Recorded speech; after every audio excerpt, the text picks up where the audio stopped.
힘써 여호와를 알자라는 제목으로 우리 같이 하나님 말씀 나누려고 합니다.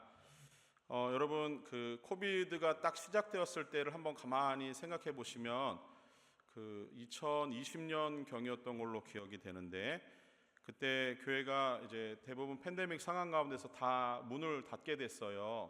문을 닫고 나니까 그 다음에 이제 벌어지는 교회 사역들은 어쩔 수 없이 그 상황에 맞게끔 다 바뀌어야 되는 상황이 되었습니다. 그래서 예배 드리는 형태도 달라졌고, 기도의 모임들도 뭐 할 수 없는 상황이었고, 또 찬양 집회나 뭐 찬양 모임들은 당연히 할 수도 없었고요. 간간히 뭐 만약에 무엇을 하겠다라고 하면은 이제 뭐 온라인 상에서 무엇을 해야 되는 그런 상황들이 되었어요. 자, 그 중에서도 온라인으로 해야 되는 것들 중에 이제 우리가 제일 먼저 기억나는 건 아마 예배 드렸던 일들을 아마 기억하실 거라 생각을 합니다. 뭐 물론 그때는 뭐 다른 어떤 대안이나 방법이 없었기 때문에 온라인이 아니면은 예배 드릴 수 없는 상황이었어요. 그런데 교회가 오픈되고 나서 정상적인 이 생활로 돌아왔지만 여전히 뭐 몇몇 교회들은 온라인 예배를 열어놓고 실시간으로 예배 드리는 교회들도 있고, 또 이렇게 우리와 같이 대면으로 예배 드리는 경우도 있고요. 그러면서 그때와 지금을 조금 비교해 보면은 온라인 사역이라고 하는 부분이 조금 더 그 전보다는 더 활성화되어 있는 그런 시기를 우리가 살아가고 있는 것 같습니다. 자, 그런데 온라인 예배가 이제 처음 시작되면서부터 신학을 공부하시는 분들과 또 이 목회하시는 분들 사이에서 이게 좀 약간의 어떤 하나의 고민거리가 생겼었어요. 그게 뭐였냐면, 온라인으로 예배를 드리는 것이 과연 성경적인가, 그것이 예배의 본질에 부합하는가, 그것에 대한 질문이 있었고, 그것에 대한 답을 찾아가야 되는 과정에 있었습니다. 그래서 어떤 사역보다 다른 것보다 이제 예배는 우리 어떤 신앙에 있어서 가장 본질을 드러낼 수 있는 중요한 어떤 수단이기 때문에 예배에 대한 이런 질문들이 그 당시에는 상당히 많았던 것 같아요. 그리고 이것이 뭐 가하냐 가하지 않느냐 뭐 이런 얘기들도 많았던 것 같아요. 그런데 뭐 말씀드렸듯이 우리에게는 다른 대안이 없었어요. 우리는 예배를 드려야 되는데 다른 대안이 없다 보니까 이 온라인 예배를 드릴 수밖에 없는 상황에 처한 거였습니다. 뭐 그것이 옳고 그름의 문제는 좀 지난 다음에 이제야 우리가 좀 생각해 볼 문제인 것 같고요. 그때는 그랬었습니다. 자, 그런데 다른 대안이 없는 그 시점에서 예배라고 하는 것에 대한 본질적인 질문들을 던지고, 그 본질적인 예배가 어떻게 훼손되지 않는 범위 안에서 우리가 하나님 앞에 온라인으로 예배를 드리자라고 하는 것이 그 당시에 이제 전반적인 어떤 합의점 아닌 합의점이었던 것 같아요. 자, 그것을 이제 좀 기억을 하시면서, 여러분은 혹시나 지금 시점에서 그때는 이제 지나간 일이니까 지금 시점에서 여러분은 온라인으로 예배 드리는 것에 대해서 어떻게 생각을 하고 계신가요? 온라인 예배가 이제 대면 예배가 있고 온라인 예배가 있다고 하면은 여러분들의 선택은 어느 쪽을 선호하십니까?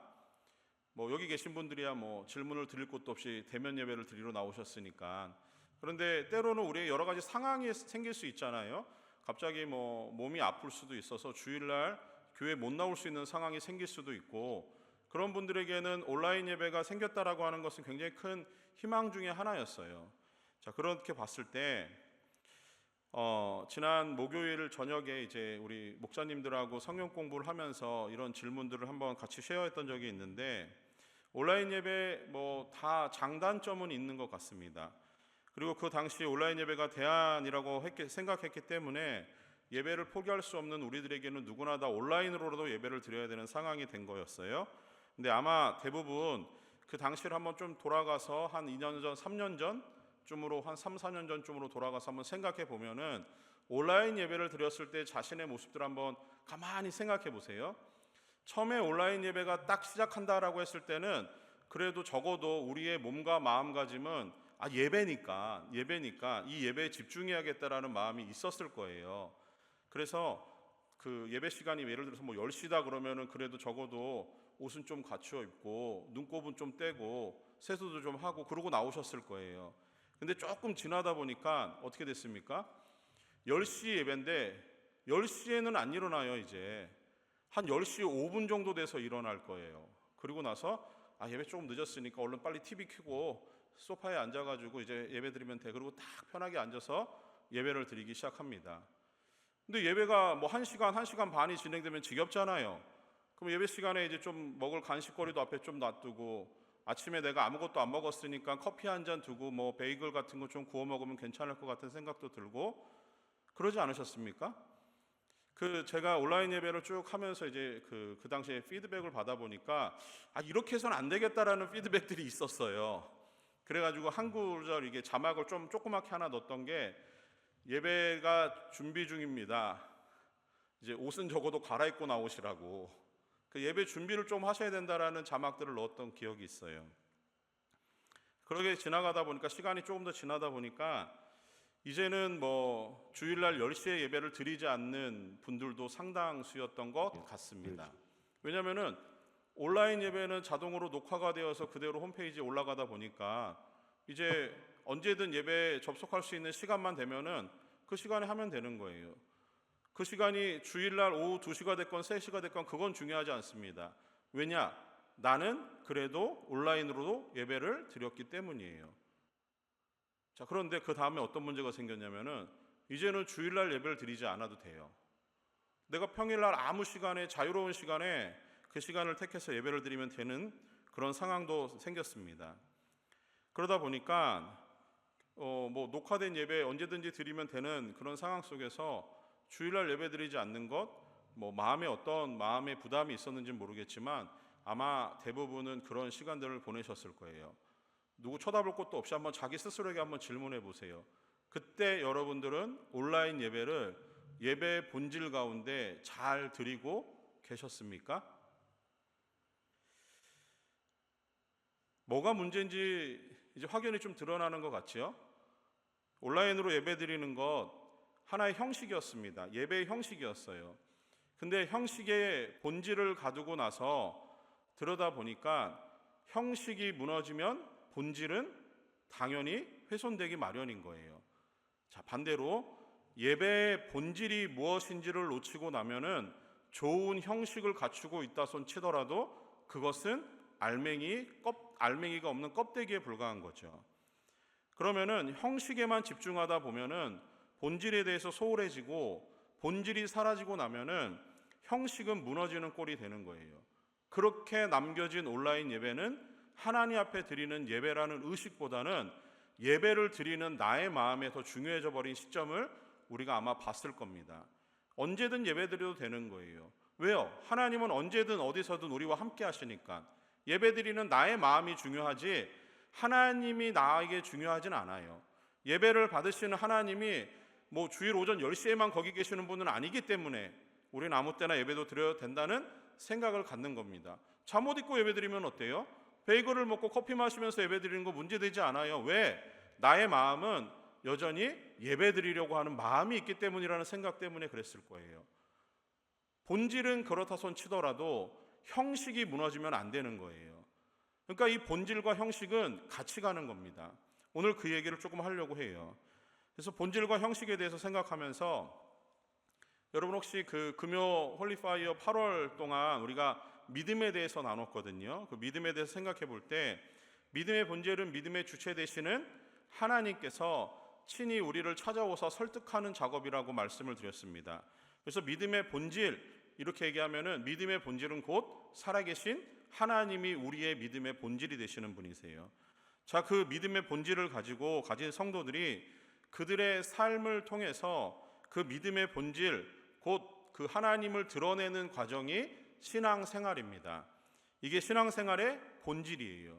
그러면은 이 본질적인 것들을 알아가는 데 있어서 우리가 가만히 생각해 보면은 하나같이 본질이라고 하는 것들은 우리의 눈으로 보이거나 손으로 만질 수 있는 것들은 아니에요. 여러분, 하나님을 눈으로도 볼 수 없고 손으로도 만질 수 없잖아요. 우리 신앙생활을 한다라고 하는데 신앙생활은 실제로 말하면 상당히 추상적인 것이지 그것이 막 손에 잡히는 그 어떤 물질적인 게 아니라고 하는 거예요. 그렇게 놓고 보면은 이 교회에서 얘기하는 우리의 신앙의 본질, 믿음의 본질은 대부분 다 추상적인 겁니다. 근데 그것들을 표현해내는 방법들이 필요해요. 곧 예수 그리스도를 닮아가는 과정에서 신앙생활을 하셔야 되는데 이 신앙생활을 어떻게 우리가 표현할 것인가? 자, 그것을 담아내는 형식과 수단은 필요하죠. 그 형식과 수단의 본질을 담아내는 겁니다. 그러면은 형식과 수단 안에 담겨져 있는 본질이 훼손되지 않도록 형식과 수단은 잘 이용해야 되는 거예요. 좀 더 쉽게 얘기하면은 믿음의 주체 되시는 하나님이 우리의 믿음의 본질이시니 그 하나님을 닮아가고 그 하나님을 알아가는 과정에서 예배, 기도, 말씀 공부, 교제, 나눔, 선교와 전도 이런 여러 가지 것들이 있어요. 그거는 하나님이 누구신가에 대한 믿음의 본질을 담아내는 형식과 수단이에요. 그것이 잘 담겨져서 성도들의 삶에, 성도들의 신앙에 영적인 성숙과 성장을 가져오는 거죠. 그래서 이렇게 교회 사역들을 쭉 놓고 봤을 때 교회 사역들은 신앙의 본질적인 것들이 무엇인가를 표현하고 담아내는 일종의 어떤 형식들이고 중요한 수단들입니다. 자, 그러나 동시에 교회 사역들은 우리가 살아가는 이 삶에 있어서 이 담고 있는 형식과 수단들은 바뀔 수 있어요. 그 안에 담겨져 있는 본질은 달라지지 않아도 그것을 표현해내는 방법들은 달라질 수 있다라고 하는 거예요. 그렇게 놓고 보면은 믿음의 주체이신 하나님을 우리 성도님들이 더 잘 이해하고 하나님이 누구신지에 대해서 더 잘 알아가도록 교회는 시대와 문화와 흐름을 통해서 이 본질적인 것들을 잘 담아내는 형식과 수단을 만들어서 사역을 하는 거죠. 근데 그렇게 생각하다 보면은 형식과 수단은 지금 우리가 같은 시대를 살아간다라고 해도 여기 이 지역에서 실리콘밸리에서 살아가는 여러분들과 제가 이전에 사역했던 베이커스필드 지역에 있던 성도님들이 담아내는 형식과 수단은 다를 수는 있어요. 왜냐하면 살아가는 방식이 약간의 차이 때문에 그럴 수 있을 것 같습니다. 자, 그런데 요점은 뭐냐면은 본질이 바뀌지 않는다면 형식과 수단은 바꿀 수 있다라고 하는 거예요. 본질은 그대로고요. 형식과 수단은 형편에 따라서 달라질 수 있는 거예요. 자, 그런데 아까도 말씀을 드렸지만 형식과 수단이 그러면 중요하지 않느냐? 그렇지 않아요. 대단히 중요합니다. 왜요? 본질을 담아냈기 때문에 그래요. 본질이 무너지지 않도록 갖추고 있는 틀이 형식과 수단이라고 한다면은 그것 또한 무너져서는 안 되는 거예요. 자, 그런 관점에서 우리가 오늘 호세아서의 말씀을 나누면서 이 본질에 대해서 그리고 담고 있는 형식과 수단에 대해서 좀 깊이 고민하고 우리의 삶에 한번 적용해보는 시간이 되었으면 좋겠습니다. 우리가 읽은 호세아서는 주전 8세기경에 기록돼 그 활동하던 선지자 호세아의 이름을 따서 호세아서라고 하고요. 호세아는 그 당시 남쪽 유다와 북쪽 이스라엘 가운데서 이제 주로 북쪽 이스라엘에서 활동하던 선지자예요. 이 호세아가 활동하던 시기는 동시대 활동하던 선지자가 아모스도 있고요. 이사야도 동시대 활동하던 선지자였습니다. 자, 그런데 그 시대가 어떤 시대였냐면은 북이스라엘의 여로보암 2세가 통치하던 시대였습니다. 여로보암 2세는 북이스라엘에서도 한 40년간을 통치할 정도로 굉장히 그 힘이 막강한 그 왕 중에 하나였어요. 그 북쪽 그 여로보암 2세가 통치하던 그 시대는 그 당시 그 고대 근동 지역에서도 굉장히 힘을 꽤나 쓸 수 있는 그런 시기였습니다. 자, 남쪽의 이 통합 왕국이었던 그 다윗과 솔로몬의 시대가 지나면서 남유다와 북이스라엘로 나라가 분열을 했잖아요. 그 다윗 왕국과 솔로몬 왕국 이후에 남유다는 나중에 생각하고요. 북쪽 이스라엘의 가장 최고의 전성기가 언제냐 하면은 북이스라엘의 여로보암 2세 시대가 가장 최전성기입니다. 그때는 그 아수르가 아직 성장하기 전이고 아수르의 어떤 위협이 있지 않는 상황이었고요. 그 다음에 남쪽 유다와의 관계가 굉장히 원만한 관계였기 때문에 서로 간에 다툴 일이 없는 그런 시대였던 거예요. 자, 그러면 따지고 보면은 경제적으로도 엄청난 부흥을 맛봤던 시기이고 군사적으로도 큰 어려움이 없는 시기였고 모든 것들이 아주 잘 갖추어져 있는 시기예요. 왕은 40년을 통치했으니 정치적으로도 상당히 안정기에 있었다라고 볼 수 있습니다. 자, 근데 이런 상황 가운데서 내부적으로는 북이스라엘이 하나님 앞에서 가장 최악의 시기를 치닫고 있는 그 시기였습니다. 호세아와 동시대에 활동했던 선지자가 아모스라고 말씀을 드렸는데, 아모스서를 한번 나중에 우리가 또 나누게 되겠지만 거기에 보면은 그 사회에서 얼마나 그 사회가 타락하고 하나님의 정의와 공의가 무너져 있는지를 보여줘요. 그리고 이 오늘 호세아 선지자의 말씀에서의 요지는 그들이 하나님의 사랑에 대해서 전혀 관심이 없는 모습을 보여주는 성경입니다. 그들 스스로는 종교적인 열심에 굉장히 취해 있는 시기였습니다. 자기들은 종교생활 잘하고 있다고 생각했어요. 근데 제가 종교생활이라 그러니까 우리가 믿는 여호와의 신앙과 조금 다른 것 같은 생각이 들지만 그렇지 않아요. 호세아 시대의 사람들의 생각은 나는 하나님을 잘 섬기는 사람이야. 내가 가진 종교적인 열심, 하나님을 섬기는 열심이 나는 참 대단해 라는 마음을 갖고 사람들이 신앙생활하던 시기입니다. 자, 그런데 그 시대를 하나님은 기뻐하시지 않으세요. 하나님을 향한 그들의 마음은 그릇에 손치지만 하나님은 그 시대가 기쁘지 않습니다. 왜냐하면은 우리가 호세아 4장 말씀 가운데서 몇 가지 이유를 찾아볼게요. 자, 호세아 4장 7절 말씀입니다. 같이 한번 읽겠습니다. 그들은 번성할수록 내게 범죄하니 내가 그들의 영화를 변하여 욕이 되게 하리라. 무슨 얘기죠? 그들이 번성했잖아요. 여로보암 2세 시대가 최전성기였어요. 그런데 그들이 그 번성함으로 뭐합니까? 하나님 앞에 범죄하는 시기래요. 그들의 영화를 변해서 하나님이 욕되게 하시겠다라고 하는 겁니다. 또 12절 말씀도 한번 볼까요? 4장 12절. 내 백성이 나무에게 묻고 그 막대기는 그들에게 고하나니 이는 그들이 음란한 마음에 미혹되어 하나님을 버리고 음행하였습니다. 이렇게 나와요. 여기서 내 백성은 북이스라엘 사람들이고요. 나무에게 묻는다, 막대기에게 그들에게 고한다라고 하는 것은 하나님이 있음에도 불구하고 그들은 그 나무, 막대기와 같은 우상을 섬기면서 그것들에게 자신의 미래를 묻고 있다라고 하는 거예요. 무슨 얘기냐면 하나님을 섬기는 그 뜨거운 열심을 다른 방향으로도 쏟고 있는 거예요. 그들의 종교적인 열심은 하나님을 믿는 신앙에 덧대어 가지고 종교적인 혼합주의로 흘러가고 있는 모습을 보여주는 거죠. 그러면서 하나님은 그들의 이 행태를 가증하게 보시는 거예요. 하나님은 그 행태를 마치 너희가 영적 간음을 벌이고 있는 상태라고 하나님이 호세아 선지자를 통해서 통렬하게 지적하시는 중입니다. 즉 이스라엘 백성들은 나무로 새긴 우상의 뜻을 묻고 막대기에게 가르침을 구하고 그것을 따라서 하나님과 그것들을 버금가는 위치에 두고 그들이 신앙생활하고 있는 시점에 있었다라고 하는 거예요. 심지어는 종교 지도자들조차 그리고 제사장들과 그 사람들이 일반 백성들과 별반 다르지 않은 그 모습을 보이고 있습니다. 이게 호세아서 4장 9절과 10절 말씀에 이 종교 지도자들의 타락한 모습을 보여주는데 그 중에 10절 말씀은 가히 정말 충격적인 사건을 담고 있어요. 보세요. 그들이 먹어도 배부르지 아니하며 음행하여도 수요가 늘지 못하니 이는 여호와를 버리고 따르지 아니하였음이니라. 자, 그들은 이스라엘의 이 종교 지도자들, 제사장을 포함한 무리들입니다. 그들이 무엇을 하고 있냐면은 음행을 했다라고 해요.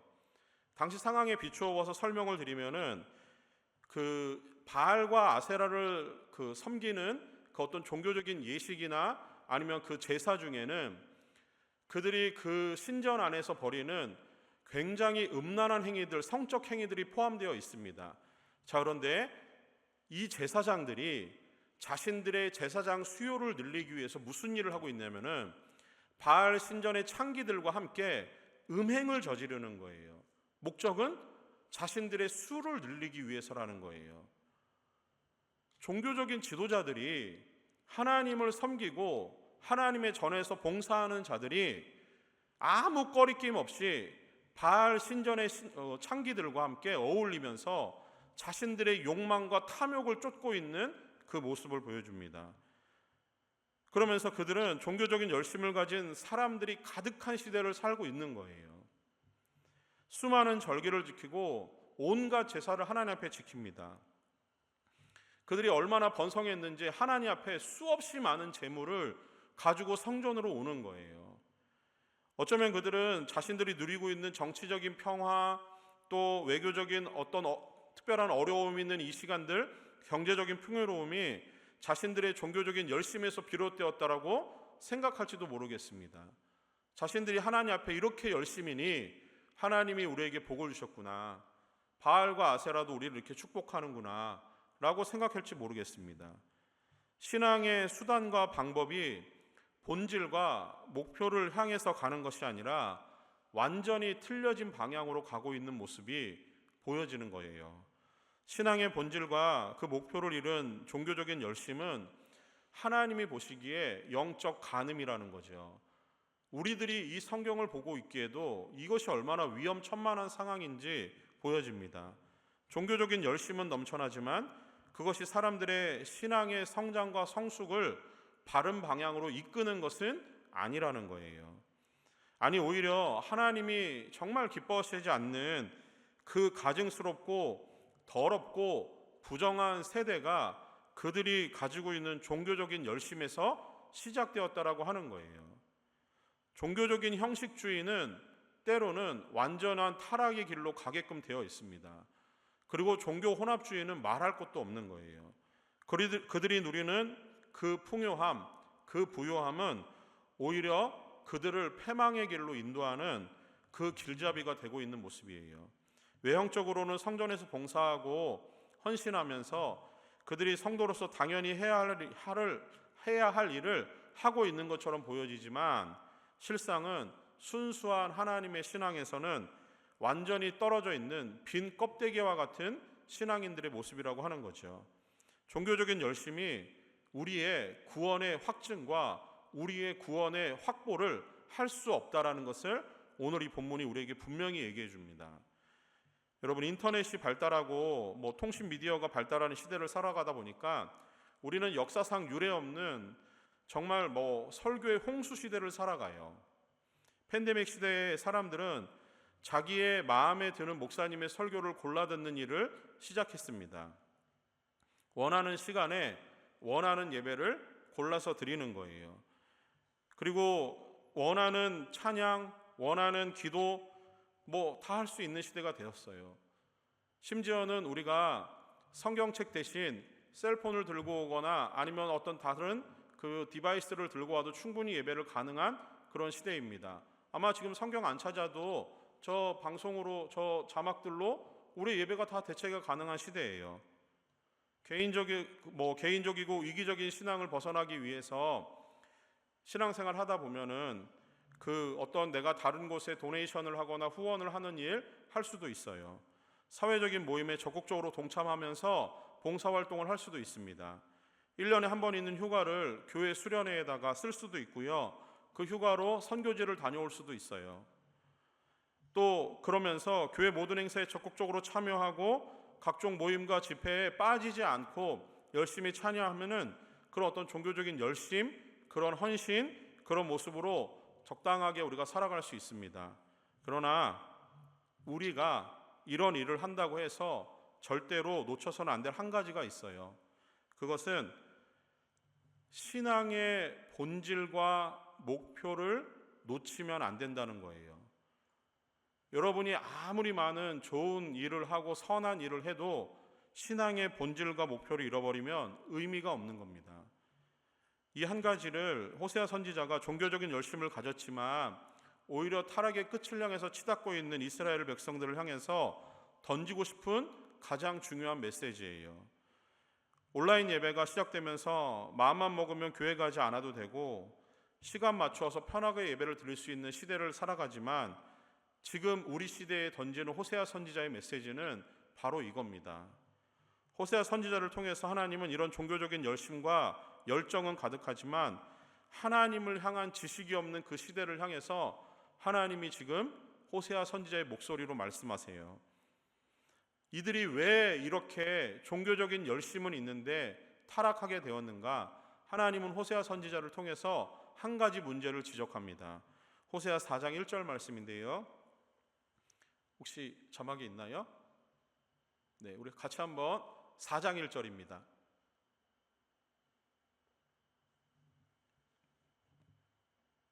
호세아 4장 1절 없습니다. 호세아 4장 1절 말씀 혹시 성경을 찾으실 수 있으면 같이 한번 찾아볼까요? 4장 1절 하반절에 보면은 하나님이 이런 말씀을 하세요. 하나님을 아는 지식이 없다라고 표현을 하십니다. 4장 6절에서는 내 백성이 지식이 없으므로 망하게 되었다라고 하나님이 말씀하세요. 하나님을 아는 지식이 없으니까 망하게 되는 그들을 향해서 호세아 선지자는 오늘 우리가 읽은 본문의 6장 1절 말씀에서 이런 말을 하는 겁니다. 6장 1절 말씀 같이 한번 읽겠습니다. 읽었지만 같이 읽습니다. 오라 우리가 여호와께로 돌아가자. 여호와께서 우리를 찢으셨으나 도로 낫게 하실 것이요 우리를 치셨으나 싸매어 주실 것임이라. 이게 하나님이 그 시대에 호세아 시대의 그 사람들에게 하나님이 주시는 말씀이에요. 하나님은 명령합니다. 오라고 합니다. 오래요.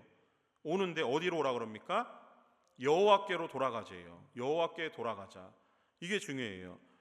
범죄의 현장에서 튀어나와서 종교적인 열심만 가지고 살아가는 그 신앙심에서 튀어나와서 죄악의 자리를 벗어나 적극적으로 방향을 정해 하나님께로 돌아가자라고 하는 겁니다. 나오긴 나왔는데 또 다른 죄악의 현장으로 가서는 안 되는 거예요. 나왔으면 하나님께 방향을 잡고 그 방향을 향해서 나아가자라고 하는 거예요. 방향도 중요합니다. 그래서 하나님께 나가는 거예요. 하나님께 나가면은 그 다음에 하나님께서 도로 낫게 하실 것이고 찢으신 것은 싸매어 주실 거라고 말씀을 하는 거예요. 말씀드린 대로 이스라엘의 극악한 죄를 통해서 하나님께서 보여주셨던 그들의 멸망, 이제 그들을 치시겠다라고 하는 하나님의 징계 앞에서 하나님이 기회를 주시는 게 돌아오라는 겁니다. 하나님께 돌아오라는 거예요. 그러면 하나님이 찢고 치실 것들을 낫고 회복하게 하시겠다라고 하는 거죠. 이게 하나님의 은혜와 긍휼입니다. 하나님을 회복하심에 대해서 2절 말씀에서는 이렇게 말씀을 해요. 2절 말씀에 여호와께서 이틀 후에 우리를 살리시며 셋째 날에 우리를 일으키시리니 우리가 그의 앞에서 살리라. 하나님께서 이스라엘 백성들이 방향을 정해서 하나님께 돌아오면은 하나님이 이틀 후에 셋째 날에 그들을 완전히 회복하셔서 일으키실 거라는 거예요. 그만큼 하나님의 마음이 급하고 간절하신 거예요. 그들이 돌아오기만 하면은 하나님이 당장 일하실 것이라고 말씀하시는 겁니다. 그래서 하나님께 방향을 정하고 돌아가기만 한다면은 살게 되는 거예요. 하나님은 그 길을 우리에게 보여주시는 거예요. 그러니 호세아 선지자가 이 이스라엘 백성들에게 하는 말은 돌아가자라고 하는 거죠. 하나님께 돌아가는 그 일이 가장 선행이 되어야 한다고 하는 겁니다. 자, 그런데 돌아가는 방법이 필요해요. 3절입니다. 자, 3절에 보니까 그러므로 우리가 여호와를 알자, 힘써 여호와를 알자라고 말해요. 여기서 성경에서 하나님을 안다라고 하는 이 표현들은 어떤 사물이나 사실에 대해서 지식적으로 아니면 그것을 피상적으로 어떤 학문적으로 깨닫는 알을 의미하는 게 아니에요. 한 단계 더 들어가서 하나님을 아는 것은 직접적으로 그 상대방과의 관계를 통해서 알아가는 그 의미가 있어요. 하나님께 적용을 해서 우리의 관계를 설명한다면 우리가 하나님을 안다라고 했을 때는 하나님을 인격적으로 만나는 과정들을 의미합니다. 그게 하나님을 아는 거예요. 하나님은 우리를 너무너무 잘 아시잖아요. 하나님은 우리의 속속들이를 다 아세요.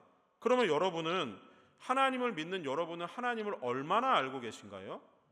하나님과의 인격적인 만남, 하나님을 교제하는 일에 여러분의 열심과 여러분의 실질적인 삶이 있습니까? 한번 질문해 보세요. 그렇게 알아가는 게 하나님을 알아가는 거예요. 이 외침에 아마 이스라엘 백성들은 의아했을 거예요. 자기들의 열정적인 열심, 종교적인 열심이 이렇게 가득한데 우리가 때만 되면 하나님 앞에 제사하고 헌금하고 헌금도 적게 하는 게 아니라 엄청 많이 하는데 왜 우리가 하나님을 모른다라고 하는가? 왜 우리 보고 하나님께 돌아가야 된다라고 하는가? 그들은 이미 하나님 편에 있다라고 생각했는데 왜 호세아 선지자를 통해서 이런 말씀을 하시는가? 하나님은 호세아 선지자를 통해서 잘못됐다라는 것을 지적하시는 거예요. 너희는 나를 모른다라는 거죠. 특별히 하나님께서 그들의 종교적인 열심이 있지만 왜 그들이 이러한 우상에 빠지고 왜 그들이 쓸데없는 것을 따라가고 넘치는 종교적인 열심은 하나님이 원하는 방향으로 흘러가지 않았는가? 하나님을 모르기 때문이에요. 그러면서 하나님이 우리가 읽진 않았지만 6장 6절 말씀에서 하나님을 안다라고 하는 것이 실제로 우리 삶에 어떻게 표현되어야 되는지를 이 한 구절을 통해서 보여주십니다. 6장 6절, 나는 인애를 원하고 제사를 원하지 아니하며 번제보다 하나님 아는 것을 원하노라, 이렇게 말씀하세요. 여기서 인애라고 하는 이것이 곧 하나님을 아는 것과 같은 의미예요. 인애라고 하는 것은 언제도 말씀드린 것 같지만 헤세드라고 하는 단어를 사용합니다. 자, 이 단어가 가진 의미는 두 가지예요. 하나는, 헤세드는 뭐냐면은 하나님께서 약속하신 선택한 하나님 백성에게 베푸시는 신실한 사랑을 헤세드로 표현을 해요. 또 하나, 이 헤세드는 우리 편에서 하나님의 백성들이 하나님의 사랑에 보답하는 마음으로 하나님께 드리는 우리의 사랑을 헤세드예요.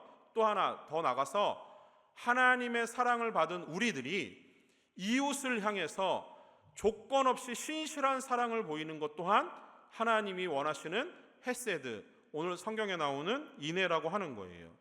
자, 그러면은 말씀을 조금 정리할게요. 이스라엘 백성들이 타락한 이유, 하나님을 몰랐기 때문이에요.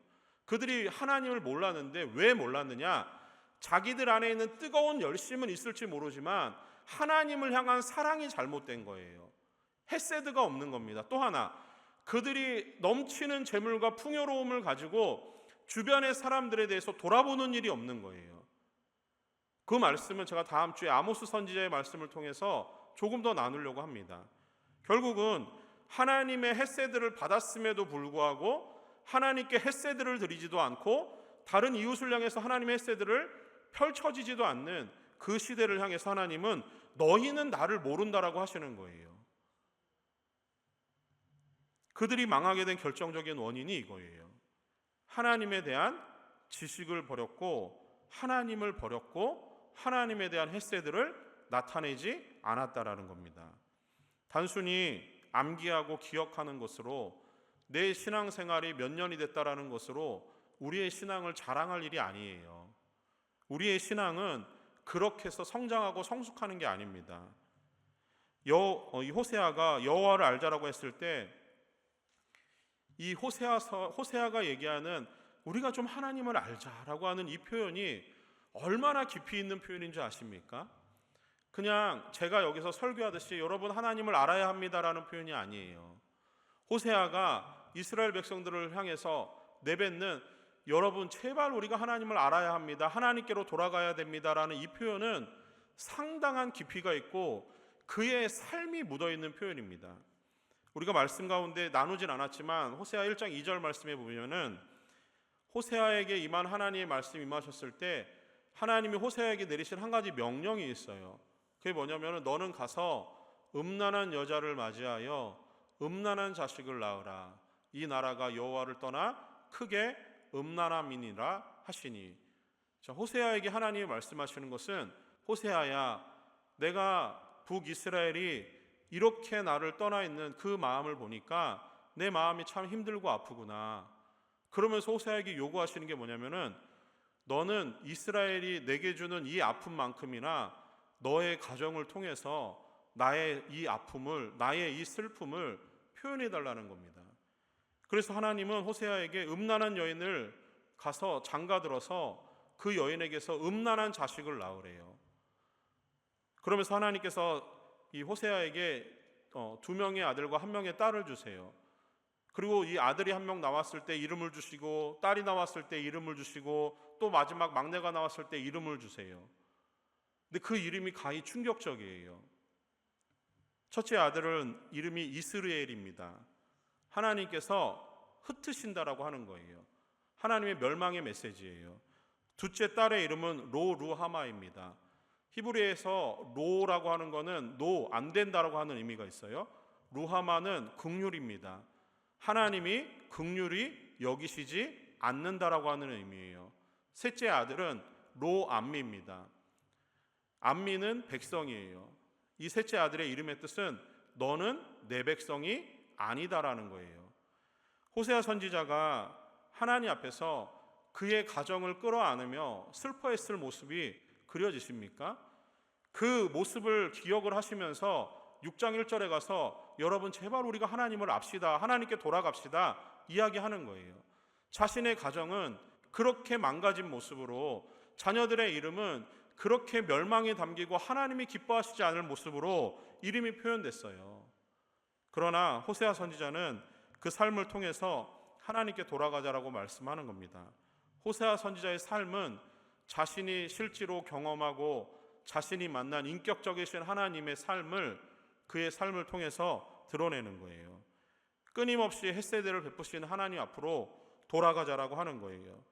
이스라엘은 음란한 여인 고멜처럼 하나님을 버리고 떠났지만 하나님은 돌아오면 다시 받아주시겠다라고 하는 겁니다.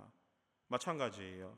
하나님에 대한 인격적인 만남과 교제는 경험한 사람은 하나님의 사랑에서 떨어지지 않아요.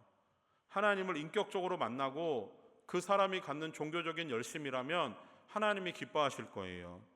그런데 종교적인 열심만으로 하나님을 인격적으로 만날 수 있을 거라는 생각은 착각입니다. 본질이 그 안에 담겨져야 되는 거예요. 형식과 수단만 남아있으면 의미가 없는 거예요. 우리가 가진 종교적인 열심이 우리의 구원을 확증하는 방법이 아닙니다. 바라기는 우리 모두가 하나님에 대한 이 전인격적인 만남과 이 넘치는 하나님의 사랑을 경험하는 성도들 되기를 소망합니다.